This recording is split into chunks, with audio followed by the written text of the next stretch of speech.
വീട് മൊത്തം പെയിൻ്റ് അടിക്കുക, വീട്ടിലെ സാധനങ്ങളൊക്കെ ഒരു രൂപത്തിലിരിക്കുന്നത് മറ്റൊരു രൂപത്തിലേക്ക് മാറ്റി അത് വൃത്തിയാക്കുക, അതിനാണ് ഈ നനച്ചുകുളി എന്ന് പറയുക. വിശുദ്ധമായ ഇസ്ലാമിൽ നനച്ചുകുളി ഉണ്ടോ?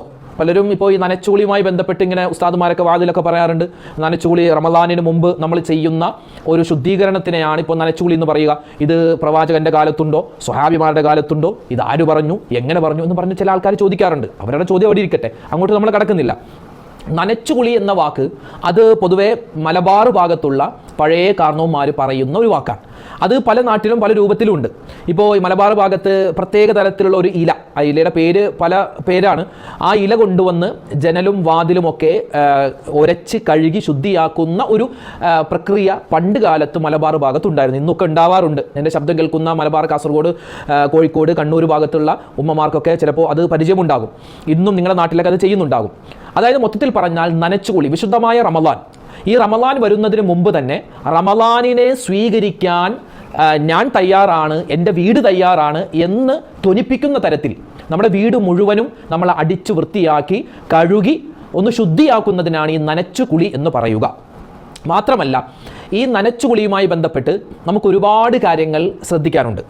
പിന്നെ ഈ നനച്ചുകുളി എന്ന് പറയുമ്പോൾ ഇപ്പോൾ പള്ളികളിൽ, ഇപ്പോൾ നമ്മുടെ ഇപ്പോൾ ഞാൻ നിൽക്കുന്ന പള്ളി, ആ പള്ളിയും ഇപ്പോൾ പെയിൻ്റ് അടിച്ചുകൊണ്ടിരിക്കുകയാണ്.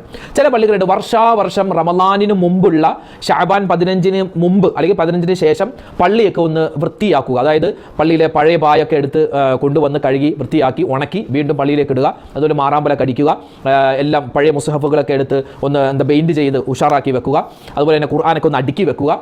പിന്നെ പള്ളി ഒന്ന് പെയിൻ്റ് അടിക്കുക. പിന്നെ പള്ളിയിലെ ഹൗദുകൾ ഒന്ന് കഴുകുക. അങ്ങനെ പള്ളിയെ ഒന്ന് ശുദ്ധിയാക്കുക. ഇതിനും പറയുന്ന പേരെന്താ? നനച്ചുകുളി എന്നാണ്. ഇന്ന് നമ്മൾ ഈ സേവനവാരം എന്ന് പറയില്ല, സേവനവാരം. ഇന്ന് സ്കൂളിലൊക്കെ നമ്മൾ സേവനവാരം ഒരു ദിവസം അതിനുവേണ്ടി മാത്രം സ്കൂളും പരിസരവും ഒക്കെ വൃത്തിയാക്കാൻ സേവനവാരം എന്ന് പറയാറുണ്ട്. ഈ ഗാന്ധി ജയന്തിയുടെ അന്ന് സേവനവാരമൊക്കെ നടത്താറില്ല. എന്നതുപോലെ റമദാനിന് മുമ്പ് നമ്മൾ നടത്തുന്ന ഒരു ശുദ്ധീകരണ പ്രക്രിയ, അതിന് പണ്ട് മുതലേ പറയുന്ന ആളുകൾ പറയുന്ന കാരണവന്മാർ പറയുന്ന പേരാണ് നനച്ചുകുളി.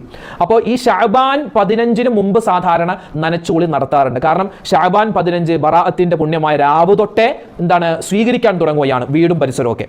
അപ്പോൾ ഇൻഷാ അല്ലാഹ് നനച്ചുകുളി അത് നടത്തിയ വീടുകൾ ഉണ്ടാകും. ഇനി നടത്താത്ത ആളുകളുണ്ടെങ്കിൽ ഇനി ഏതാനും ദിവസങ്ങൾ കൂടി മാത്രമാണ് നമ്മളിൽ റമദാൻ വരാനുള്ളത്. അതുകൊണ്ട് നനച്ചുകുളി എന്തായാലും നടത്തുക. നിസ്കാരം പോലെ, നോമ്പ് പോലെ, സക്കാത്ത് പോലെ നിർബന്ധമായ ഒരു അമലാണ് നനച്ചുകുളി. അങ്ങനെയൊന്നും പറയുന്നില്ല. ഒരു ഹദീസിൽ കാണാം, നബി സല്ലല്ലാഹു അലൈഹി വസല്ലം പറയുന്നു, ഒരു മനുഷ്യൻ പരിശുദ്ധമായ റമദാൻ വരുന്നതുമായി ബന്ധപ്പെട്ട് അവൻ സന്തോഷിച്ചാൽ, റമദാൻ വരുന്നു എന്ന ആ ഒരു വാർത്തയിൽ അവൻ സന്തോഷിച്ചാൽ, എങ്ങനെയൊക്കെ അവൻ സന്തോഷിക്കുന്നത്? അവൻ്റെ വാക്കിൽ, അവൻ്റെ പ്രവൃത്തിയിൽ, അതായത് വീടും പരിസരമൊക്കെ വൃത്തിയാക്കുന്നു. അതുപോലെ അവൻ സ്വന്തമായി സന്തോഷിക്കുന്നു. പടച്ചോനെ, റമദാൻ വരികയാണ്, എനിക്ക് ഒരുപാട് ഖുർആൻ ഓതണം, എനിക്ക് ഒരുപാട് സുന്നത്ത് നിസ്കരിക്കണം, എനിക്ക് ഒരുപാട് സ്വതക്ക കൊടുക്കണം. അങ്ങനെ റമദാൻ വരുന്നതിന് മുമ്പ് ഒന്ന് സന്തോഷിച്ചു കഴിഞ്ഞാൽ ഹറമല്ലാഹു ജസദഹു അലൻ നീറാൻ, അല്ലാഹു തആല അവൻ്റെ ശരീരത്തെ നരകത്തിൽ നിന്നും രക്ഷപ്പെടുത്തുന്നതാണ്. ഈ ഹദീസൊക്കെ മനസ്സിലാക്കിയിട്ടാവാം നമ്മുടെ മുൻഗാമികൾ ഈ നനച്ചുകുളിയുമായി ബന്ധപ്പെട്ട് വളരെയധികം ശ്രദ്ധ പുലർത്തിയത്. അതുകൊണ്ട് എൻ്റെ ഉപ്പമാരെ നമ്മുടെ വീട് അത് വർഷത്തിലൊരിക്കൽ നമ്മൾ വൃത്തിയാക്കുക, അല്ലേ? ഇപ്പോൾ ഈ വീട്ടിൽ പിശാച് ഒളിഞ്ഞിരിക്കുന്ന ഒരുപാട് സ്ഥലങ്ങളുണ്ട്. നമ്മൾ മുമ്പൊരു വീഡിയോയിൽ പറഞ്ഞിരുന്നു, പിശാച് ഒളിഞ്ഞിരിക്കുന്ന ചില സ്ഥലങ്ങളുണ്ട്. അതിൽ ഒരു സ്ഥലമാണ് ഉപയോഗശൂന്യമായ, ഉപയോഗിക്കാത്ത വീട്ടിലെ ചില മൂല ഉണ്ടാകും, ചിലപ്പോൾ റൂം ഉണ്ടാകും. അതായത് 2 നില വീട്, 4 റൂമുണ്ട്, വാപ്പ ഉമ്മ പിന്നെ ഒരു മോനോ മോളോ മരുമോളൊക്കെ ഉണ്ട്. അവർ താഴെ കിടക്കുന്നു, മേളിലത്തെ 2 റൂം വെറുതെ അടച്ചിട്ടേക്കുക. അങ്ങനെ അടച്ചിടുന്ന റൂമിൽ പിശാച് വന്ന് കിടക്കുന്നതാണ്, പിശാച് ഒളിഞ്ഞിരിക്കുന്നതാണ്. അപ്പോൾ അങ്ങനെ പിശാച് ഒളിഞ്ഞിരിക്കാൻ സാധ്യതയുള്ള വീട്ടിൽ നമ്മൾ ഉപയോഗിക്കാത്ത ചില സ്ഥലങ്ങളുണ്ട്. അവിടെ നമ്മൾ മൈൻഡ് പോലും ചെയ്യില്ല. അതായത് വലിയ ഈ തട്ടുണ്ടാവും, ഈ സ്റ്റോറേജ് ഒക്കെ, അതിങ്ങനെ അവിടെ വെറുതെ പഴയ പായും പഴയ ബക്കറ്റും പാത്രമൊക്കെ അവിടെ ഇങ്ങനെ ഇരിക്കുക. വർഷങ്ങളായി അനങ്ങാതെ പൊടി പിടിച്ച് മാറാലൊക്കെ പിടിച്ചിരിക്കുന്നു. അവിടെയൊക്കെ പിശാചിന്റെ സാന്നിധ്യം ഉണ്ടാകും. അപ്പോൾ അങ്ങനെ ഉള്ള സ്ഥലങ്ങളൊക്കെ അടിച്ച് വൃത്തിയാക്കി ശുദ്ധിയാക്കി പിശാചിനെ, ശൈത്താനെയൊക്കെ, മോശപ്പെട്ട ജിന്നിനെയും വീടിന്റെ പുറത്തേക്ക് തള്ളി ഓടിക്കുന്ന പരിപാടിയാണ് നനച്ചുകുളി. അപ്പോൾ പിശാചിനെ ഓടിക്കുക, വീട് വൃത്തിയാക്കുക, റമദാൻ വരുന്നു, മനസ്സൊന്ന് സന്തോഷിക്കുക. ഇതുപോലുള്ള കാര്യങ്ങളൊക്കെ ശ്രദ്ധിക്കാനാണ് പണ്ടുള്ള ആളുകൾ നനച്ചുകുളി വെച്ചിരുന്നത്. അപ്പോൾ ഇൻഷാ അല്ലാഹ് നമ്മുടെ വീട്ടിലും വലിയ രൂപത്തിലല്ലെങ്കിലും ചെറിയ രൂപത്തിൽ ഈ നനച്ചുകുളി ഉണ്ടാവണം. നമ്മുടെ വീട് ഉമ്മമാർ ഒരു ദിവസം അതിനു വേണ്ടി മാറ്റിവെക്കുക.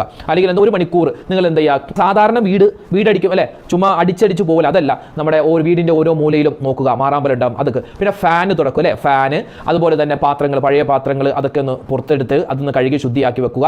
അതുപോലെ തന്നെ നമ്മുടെ വീട്ടിലെ ബെഡ്റൂമിൻ്റെ ബെർത്തുകൾ, നമ്മുടെ ഈ ഷെൽഫിലും നമ്മുടെ തട്ടിലും ഒക്കെ എത്രയോ സാധനങ്ങൾ ഉണ്ടാവും, അല്ലേ? പുതിയ പായ, അതുപോലെ തന്നെ തലയണ ഉണ്ടാകും, അതുപോലെ പുതപ്പുകൾ ഉണ്ടാകും, ചില നമ്മൾ ഉപയോഗിക്കാത്ത വസ്ത്രങ്ങൾ ഉണ്ടാകും. ഇങ്ങനെ അതിങ്ങനെ പൊടി പിടിച്ച് ഇങ്ങനെ ഇരിക്കുക. അങ്ങനെ ആവശ്യമില്ലാത്തത് പുറത്തേക്ക് ഇടുക, അത് മറ്റുള്ളവർക്ക് കൊടുക്കാൻ പറ്റുന്നതാണെങ്കിൽ കൊടുക്കുക. പ്രത്യേകിച്ച് അടുക്കളയുടെയൊക്കെ ബെർത്തുകൾ, തട്ട്, അവിടെയൊക്കെ നോക്കുമ്പോൾ ഒരുപാട് പാത്രങ്ങളുണ്ട്, ഒരുപാട് പെരതാമസത്തിന് കിട്ടിയ ഒരുപാട് പാത്രങ്ങളുണ്ട്. അത് ആർക്കൊട്ട് കൊടുക്കൂല, അത് സ്വന്തം ഉപയോഗിക്കൂല, വെറുതെ ഇങ്ങനെ കാണാൻ വേണ്ടി വെച്ചേക്കുക. എത്രയോ പാത്രങ്ങളുണ്ട് വീട്ടിൽ അല്ലേ. ചില വീട്ടിൽ ചെന്നാൽ പാത്രത്തിൻ്റെ ബഹളമായിരിക്കും. എന്നാലത് ആവശ്യമില്ല, എന്നാലും വെറുതെ ഇങ്ങനെ ആ താത്താക്ക് ഇങ്ങനെ ഒന്ന് കാണണം, ആ പാത്രമൊക്കെ ഇരിക്കുമ്പോൾ റാഹറ്റാൻ. പക്ഷേ അതെടുത്ത് മറ്റുള്ളവർ അത് ഉപകാരപ്പെടണ്ടേ, സ്വന്തമായിട്ട് ഉപകാരപ്പെടുന്നില്ല, മറ്റുള്ളവർക്ക് കൊടുക്കുന്നില്ല. എത്രയോ വീടുകളിൽ ഒരു പാത്രം വാങ്ങാൻ പൈസ ഇല്ലാതെ വിഷമിക്കുന്ന ആളുകളുണ്ടാകും. ഇന്നത്തെ കാലത്ത് അങ്ങനെ ഉണ്ട്, എത്രയോ ആളുകളുണ്ട് നമ്മുടെ പരിസരത്തിൽ. പക്ഷേ നമ്മൾ കാണുമ്പോൾ പ്രയാസമില്ല അവർക്ക്. എത്രയോ ആളുകൾ ബിരിയാണി വെക്കാൻ കുറച്ച് ആൾക്കാർ കൂടുമ്പോൾ ഒരു നല്ലൊരു സന്തോഷത്തിന് ഭക്ഷണം വെക്കാൻ പാത്രം ഇല്ലാതെ വരുമ്പോൾ അടുത്ത വീട്ടിലെ പാത്രമൊക്കെ വാങ്ങിക്കൊണ്ട് പോകാറില്ലേ. അപ്പോൾ പറഞ്ഞു വന്നത്, അപ്പോൾ അതൊക്കെ ഉണ്ടാവാതിരിക്കാൻ പ്രത്യേകം ശ്രദ്ധിച്ച് എല്ലാം അടിച്ച് വൃത്തിയാക്കി സൂക്ഷിച്ച്, നമ്മുടെ കയ്യും കണ്ണും എത്താത്ത ഒരു സ്ഥലവും ഉണ്ടാവരുത് നമ്മുടെ വീട്ടിൽ. അതിങ്ങനെ ആവശ്യമില്ലാത്ത സാധനങ്ങൾ വെക്കുമ്പോഴാണ് വീട്ടിൽ എന്തുണ്ടാകുക, പിശാച് ചില സ്ഥലത്ത് ഒളിഞ്ഞിരിക്കുന്നു പറഞ്ഞില്ലേ. അതായത് ഉപയോഗിക്കാതെ നമ്മൾ വെച്ചിരിക്കുന്ന ചില വസ്തുക്കളിലും പിശാച് ഒളിഞ്ഞിരിക്കും. അതുപോലെ നമ്മൾ ഉപയോഗിക്കാത്ത എത്രയോ ഡ്രസ്സ് ഉണ്ടാകും. നമ്മുടെ വീട്ടിൽ, നമ്മുടെ റൂമിൽ അലമാര ഒന്ന് തുറക്കണം. അലമാര ഒന്ന് തുറന്നിട്ട് വെറുതെ ഒന്ന് എൻ്റെ ഉമ്മമാരും നോക്കുക. ആ അലമാരയിൽ ഒരു 10 തട്ടുണ്ടെങ്കിൽ 9 തട്ടിലും ആരുടെ ഉടുപ്പാ?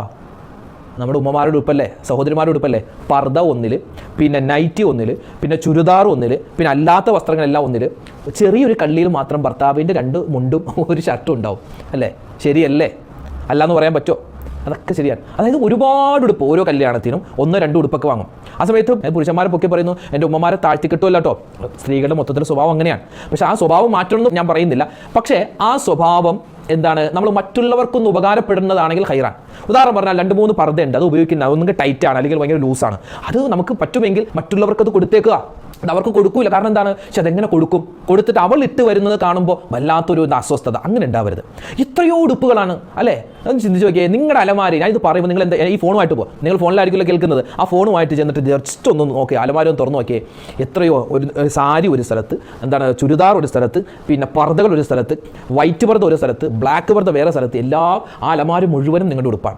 കല്യാണത്തിന് വാങ്ങിച്ചത് സ്പെഷ്യൽ വേറെ, അതുപോലെ തന്നെ മച്ചാൻ വാങ്ങിച്ചു തന്നത് വേറെ, അതുപോലെ തന്നെ ഭർത്താവ് ബർത്ത്ഡേക്ക് വാങ്ങിച്ചത് വേറെ, പിന്നെ വിവാഹ വാർഷികത്തിന് വാങ്ങിച്ചെന്ന് വേറെ. ഇങ്ങനെ ഉടുപ്പുകൾ ഇഷ്ടം പോലെ ഉണ്ടാകും. ഞാൻ പറയട്ടെ, ഇങ്ങനെ ഉപയോഗിക്കാതെ വെച്ചിരിക്കുന്ന ഉടുപ്പുകൾ, ഉപയോഗിക്കാതെ വെച്ചിരിക്കുന്ന പാത്രങ്ങൾ, ഉപയോഗിക്കാതെ നമ്മൾ പൂട്ടിയിരിക്കുന്ന റൂമുകൾ, അവിടെയൊക്കെ പിശാചിന്റെ സാന്നിധ്യം ഉണ്ടാകും. അതുകൊണ്ട് പറ്റുമെങ്കിൽ ഉപയോഗിക്കുക, അല്ലെങ്കിൽ അത് മറ്റുള്ളവർക്ക് സ്വതക്ക. എത്രയോ ആളുകൾ ഉടുപ്പില്ലാതെ, എത്രയോ ആളുകൾ ഈ വസ്ത്രമില്ലാതെ വിഷമിക്കുന്നു നമ്മുടെ പരിസരത്തുണ്ടാകും. അങ്ങനെയുള്ള ആളുകൾക്ക് നമ്മൾ അതിൻ്റെ സ്വതക്ക കൊടുക്കുക. പ്രത്യേകിച്ച് റമളാനിന് മുമ്പാണെങ്കിൽ അത് വലിയ പുണ്യമാണ്. ഇതൊക്കെ ചെയ്യുന്നതിൻ്റെ പേരാണ് നനച്ചുകുളി.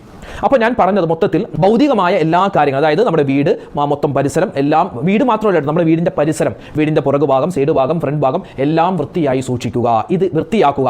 കരിയിലേക്ക് കൂട്ടി ഒന്ന് തീയിടുക. അതുപോലെ നമ്മുടെ ബാത്റൂമിൻ്റെ പിറക്, അവിടെയൊക്കെ ഒരുപാട് വേസ്റ്റുകൾ ഉണ്ടാകും, അതൊക്കെ ഒന്ന് വൃത്തിയാക്കുക. അതൊക്കെയാണ് ഈ നനച്ചുകുളി എന്നത്. കാരണം റമളാനിൽ ഈ പണിയൊന്നും ചെയ്യാൻ പാടില്ല. റമളാനിൽ ബാക്കി ഫുള്ള് ഇബാദത്താണ്. അപ്പോൾ റമളാനിന് മുമ്പ് വീട്ടിലെ എല്ലാ കാര്യങ്ങളും, പെയിന്റ് അടിക്കാനുണ്ടെങ്കിൽ പെയിന്റ് അടിക്കുക. ഈ വീട്ടിലെ കർട്ടനുകളൊക്കെ അലക്കി ക്ലീൻ ചെയ്യാനാണെങ്കിൽ ക്ലീൻ ചെയ്ത് അതൊക്കെ വെക്കുക. അതുപോലെ തടുക്ക്, വീട്ടിലുള്ള തടുക്ക് അതൊക്കെ ഒന്ന് കഴുകി വൃത്തിയാക്കുക. അതുപോലെ പഴയ വസ്ത്രങ്ങളൊക്കെ അലക്കാനുണ്ടെങ്കിൽ അതൊക്കെ അലക്കി വൃത്തിയാക്കുക. പിന്നെ അതുപോലെ വീട്ടിലേക്ക് എന്തെങ്കിലും സാധനങ്ങളൊക്കെ വാങ്ങാനുണ്ടെങ്കിൽ സാധനങ്ങളൊക്കെ വാങ്ങി. ഇതിനൊക്കെ പറയുന്ന പേരാണ് മൊത്തത്തിൽ നനച്ചുകുളി. അപ്പോൾ ഇത് ഒരു സെക്ഷൻ കഴിഞ്ഞു. ഇനി അടുത്തത് നമ്മുടെ ഇബാദത്തുമായി ബന്ധപ്പെട്ടിട്ടുള്ള നനച്ചുകുളിയാണ്. ഇതിപ്പോൾ ഭൗതികമായ നനച്ചുകുളിയാണ്. ഈ യഥാർത്ഥ നനച്ചുകുളി എന്ന് പറഞ്ഞാൽ ഇതല്ല. യഥാർത്ഥ നനച്ചുകുളി എന്ന് പറഞ്ഞാൽ പരിശുദ്ധമായ റമളാൻ വരുന്നതിന് മുമ്പ് നമ്മുടെ ശരീരം എല്ലാ രൂപത്തിലും നനഞ്ഞു കുളിച്ചിരിക്കണം. അതായത് തൗബയാകുന്ന കുളത്തിൽ നമ്മൾ കുളിക്കണമെന്നാണ്. തൗബ അധികരിപ്പിക്കണം. റമളാനായിട്ടല്ല നമ്മുടെ പാപങ്ങൾ പൊറുപ്പിക്കേണ്ട. റമളാനിന് മുമ്പേ പാപങ്ങൾ പൊറുപ്പിച്ച ഒരു വ്യക്തിയായിട്ടാവണം, നനച്ചുകുളിയിലൂടെ പാപങ്ങൾ പൊറുപ്പിച്ച വ്യക്തിയായിട്ടാവണം റമളാനിനെ സ്വീകരിക്കേണ്ടത്. തൗബ അധികരിപ്പിക്കുക, അതായത് ഇസ്തിഗ്ഫാർ അധികരിപ്പിക്കുക. റബ്ബനാ വലംനാ അൻഫുസനാ വഇല്ലം തഗ്ഫിർ ലനാ വതർഹംനാ ലനകൂനന്ന മിനൽ ഖാസിരീൻ. തൗബയുടെ ഏറ്റവും വലിയ വചനം അത് നമ്മൾ പറയുക. സയ്യിദുൽ ഇസ്തിഗ്ഫാർ അറിയാമല്ലോ, അത് അധികരിപ്പിക്കുക. അതറിയില്ലെങ്കിൽ വെറുതെ അസ്തഗ്ഫിറുല്ലാഹ് എന്നെങ്കിലും ഒരു ദിവസം 33 പ്രാവശ്യം ചുരുങ്ങിയത് പറഞ്ഞ് ഇനിയുള്ള ദിവസത്തിൽ നമ്മൾ പരമാവധി പാപങ്ങൾ പൊറുപ്പിച്ച് റമളാനിനെ സ്വീകരിക്കുക. ഇതാണ് യഥാർത്ഥ നനച്ചുകൂടി. പിന്നെയോ വിശുദ്ധമായ നമ്മുടെ വീട്ടിലുള്ള ഖുർആൻ ഒന്ന് ഓർത്തു നോക്കി. നമ്മുടെ വീട്ടിൽ എത്ര ഖുർആൻ ഉണ്ട്? നമ്മുടെ മക്കൾ 1ാം ക്ലാസ് പഠിക്കുന്ന കുട്ടി, 3ാം ക്ലാസ് പഠിക്കുന്ന കുട്ടി, 5ാം ക്ലാസ്, അവർക്കൊക്കെ മദ്രസ ഉപയോഗിക്കുന്ന ഖുർആനുണ്ട്. അതുപോലെ ഭർത്താവ് ഗൾഫിൽ നിന്ന് വന്നപ്പോൾ കൊണ്ടുവന്ന ഖുർആനുണ്ട്, ഉംറ കഴിഞ്ഞ് വന്നപ്പോൾ കൊണ്ടുവന്ന ഖുർആനുണ്ട്, ഹജ്ജ് കഴിഞ്ഞ് വന്നപ്പോൾ കൊണ്ടുവന്ന ഖുർആനുണ്ട്, അതുപോലെ നമ്മൾ കടയിൽ നിന്ന് വാങ്ങിച്ച ഖുർആനുണ്ട്, അല്ലെങ്കിൽ ആരെങ്കിലും ഒരാൾ തന്ന ഖുർആൻ, എത്രയോ ഖുർആൻ നമ്മുടെ വീട്ടിലുണ്ട്. ഉമ്മമാർ ഒരു കാര്യം ചെയ്യാം, നിങ്ങളുടെ വീട്ടിൽ എത്ര ഖുർആൻ ഉണ്ടോ ആ ഖുർആൻ, ഇപ്പോൾ ഓതുന്ന ഒരു ഖുർആൻ നമ്മുടെ കയ്യിലുണ്ടാകും, എപ്പോഴും സ്ഥിരമായിട്ട് അതിലായിരിക്കും ഓതുന്നത്. അതല്ലാതെ ഷെൽഫിലും തട്ടിലൊക്കെ എത്രയോ പഴയ ഖുർആൻ ഉണ്ടാകും. അതൊക്കെ ഒന്ന് പുറത്തേക്ക് എടുക്കുക. എന്നിട്ട് ഓതാൻ പറ്റുന്ന ഖുർആൻ, അതായത് നമുക്ക് നോക്കി ഓതാൻ പറ്റുന്ന ഖുർആൻ, അതൊക്കെ ഒന്ന് പൊടി തട്ടി എടുത്തു വെക്കുക.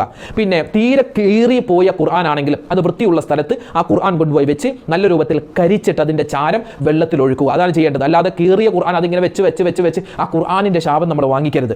അത് പഴയ ഖുർആൻ പള്ളിയിൽ കൊണ്ടുപോയി വെക്കുന്ന പരിപാടി അതും വേണ്ട. കാരണം പള്ളിക്കാരൻ എന്ത് ചെയ്യണം? അതുകൊണ്ട് നമ്മൾ ഓതാൻ പറ്റുന്ന ഖുർആനൊക്കെ എടുത്തു വെക്കുക. എന്നിട്ട് ഓരോ ദിവസവും ഈ ഖുർആൻ, നമ്മുടെ വീട്ടിലുള്ള ഖുർആനുകൾ മാറി മാറി ഓതുക. അതിനൊരു കൂലിയാണ്. ഒരു ഖുർആൻ നമ്മൾ നോക്കി ഓതിയാൽ ആ ഖുർആൻ നമുക്ക് നാളെ ശഫാഅത്ത് ചെയ്യുമെന്നാണ്. അടുത്ത ഖുർആൻ നമ്മൾ ഓതിയാൽ ആ ഖുർആൻ നമുക്ക്, അതായത് ഏതൊക്കെ ഖുർആൻ നമ്മൾ ഓതുന്നുണ്ടോ, ഏതൊക്കെ ഖുർആൻ നമ്മൾ കയ്യിലെടുക്കുന്നുണ്ടോ ആ ഖുർആനുകൾ നാളെ നമുക്ക് ശഫാഅത്ത് ചെയ്യുമെന്നാണ്. അതുകൊണ്ട് നമുക്ക് എല്ലാ ഖുർആനിൻ്റെയും ശഫാഅത്ത് വേണം. അതിനെന്ത് ചെയ്യുക? വീട്ടിലുള്ള ഖുർആനുകൾ മാറി മാറി മാറി ഓതാൻ ശ്രമിക്കുക. പിന്നെ വീട്ടിലുള്ള നമ്മുടെ തസ്ബിമാല ഉണ്ടാവുമല്ലോ, തസ്ബിമാല, ഒരാൾക്കൊരു തസ്ബിമാല ഉണ്ടാവണം, ഒരാൾക്ക് ഒരു തസ്ബിമാല ഉണ്ടാവണം. ഒരു ഉമ്മ അവർക്ക് എന്താണ്, ഇതെന്റെ തസ്ബിയാണ് എന്ന് പറയുന്ന രൂപത്തിൽ ഒരു തസ്ബിമാല എല്ലാവർക്കും ഉണ്ടാവണം. ഇപ്പോൾ തസ്ബിമാലയിൽ ഇപ്പോൾ കൗണ്ടറാണ് അല്ലേ, ഈ കൗണ്ടർ പിടിക്കുമ്പോൾ തന്നെ ഇടത് കൈ കൊണ്ടല്ല കേട്ടോ പിടിക്കണം, വലത് കൈ കൊണ്ട് കൗണ്ടർ പിടിക്കണം. വലത് കൈ കൊണ്ടാണ് നമ്മൾ ദിക്ർ ചൊല്ലേണ്ടത്, വലത് കൈ കൊണ്ടാണ് നമ്മൾ കൗണ്ടർ പിടിക്കുക. അത് പ്രത്യേകം ശ്രദ്ധിക്കണം. ഇടത് കൈ കൊണ്ട് പിടിച്ചാൽ ഹറാമാണ് എന്നൊന്നുമല്ല പറഞ്ഞത്, നല്ലത് എന്താണ്, വലത് കൈ കൊണ്ട് ദിക്ർ ചൊല്ലലാണ്. അപ്പോൾ സ്വന്തമായി നമുക്കൊരു ഖുർആൻ ഉണ്ടാവണം. അതിൽ മാത്രമല്ല ഓതേണ്ടത്, വീട്ടിലുള്ള ഖുർആനുകൾ മാറി മാറി ഓതുക. അതും ഒരു നനച്ചുകൊള്ളിയാണ്. കാരണം ആ ഖുർആൻ അങ്ങനെ ഓതുമ്പോൾ നമുക്ക് എന്ത് ചെയ്യും? നാളെ ശഫാഅത്ത് ചെയ്യും. വീട്ടിൽ എത്രമാത്രം നമുക്ക് നിസ്കാര കുപ്പായമുണ്ടോ, നിസ്കാര കുപ്പായം ഇപ്പോൾ 1-2 ഉണ്ടെങ്കിൽ അത് മാറി മാറി ഉപയോഗിക്കുക. എന്താണ് ആ നിസ്കാര കുപ്പായവും നാളെ നമുക്ക് ശഫാഅത്ത് പറയണം. നമ്മുടെ വീട്ടിൽ മുസല്ലകൾ, നിസ്കാര പായകൾ വേറെ 2-3 ഉണ്ടെങ്കിൽ മാറി മാറി നിസ്കരിക്കുക. കാരണം എന്താ? അതിലൊക്കെ നമ്മൾ സുജൂദ് ചെയ്യുന്ന ഓരോ വസ്തുവും ഓരോ സ്ഥലവും നാളെ നമുക്ക് ശഫാഅത്ത് ചെയ്യുമെന്നാണ്. അപ്പോൾ എല്ലാം ശഫാഅത്ത് ചെയ്യട്ടെ. ഏത് ശഫാഅത്ത് കൊണ്ടാണ് നമ്മളൊക്കെ രക്ഷപ്പെടുക എന്ന് പറയാൻ പറ്റില്ലല്ലോ. അപ്പോൾ അതുകൊണ്ട് നമ്മുടെ മനസ്സ് നന്നാക്കുക, സ്വഭാവം നന്നാക്കുക, അതുപോലെ മറ്റുള്ളവരോടുള്ള കുശുമ്പ്, അസൂയ, അതുപോലെ പരദൂഷണം, ഏഷണി അതൊക്കെ മാറ്റുക, ഹൃദയം നന്നാക്കുക. ഇതാണ് യഥാർത്ഥ നനച്ചുകൂടി. അല്ല വീടൊക്കെ വൃത്തിയാക്കി സെറ്റാക്കി എല്ലാ പാത്രമൊക്കെ കഴുകി വെച്ചു, എന്നിട്ട് മനസ്സിൽ ഇങ്ങനെ കുശുമ്പും കുഞ്ഞായ്മയാണെങ്കിൽ എന്തൊട്ട് നനച്ചുകൂടിയാ? അതുകൊണ്ട് ഹൃദയം നന്നാക്കുക, സ്വഭാവം നന്നാക്കുക. ഇതൊക്കെയാണ് യഥാർത്ഥ നനച്ചുകുളി എന്ന് പറയുന്നത്. നിസ്കാരം ഖളാ ഉള്ളവരെ നിങ്ങൾ നിസ്കാരം റമളാനിന് മുമ്പേ ഖളായൊക്കെ വീട്ടി വെക്കുക. നോമ്പ് ഖളാ ഉള്ളവരെ നിങ്ങൾ നോമ്പ് ഖളാ വീട്ടി വെക്കുക. എന്നിട്ട് വേണം നല്ല ഹൃദയത്തോടെ, നല്ല ഖൽബുൻ സലീം, രക്ഷപ്പെട്ട ഹൃദയം, അതായത് നല്ല ഹൃദയം, ഒരു കളങ്കമില്ലാത്ത ഹൃദയത്തിലേക്കാണ് വിശുദ്ധമായ റമളാൻ നമ്മളുടെ അടുക്കലേക്ക് വരേണ്ടത്. അതുകൊണ്ട് ഇൻഷാ അല്ലാഹ് നമ്മുടെ വീട്ടിൽ നമ്മൾ ശ്രദ്ധിക്കേണ്ട കാര്യങ്ങൾ നമ്മൾ ഏകദേശം പറഞ്ഞിട്ടുണ്ട്. എന്താണ് നനച്ചുകുളി പറഞ്ഞിട്ടുണ്ട്.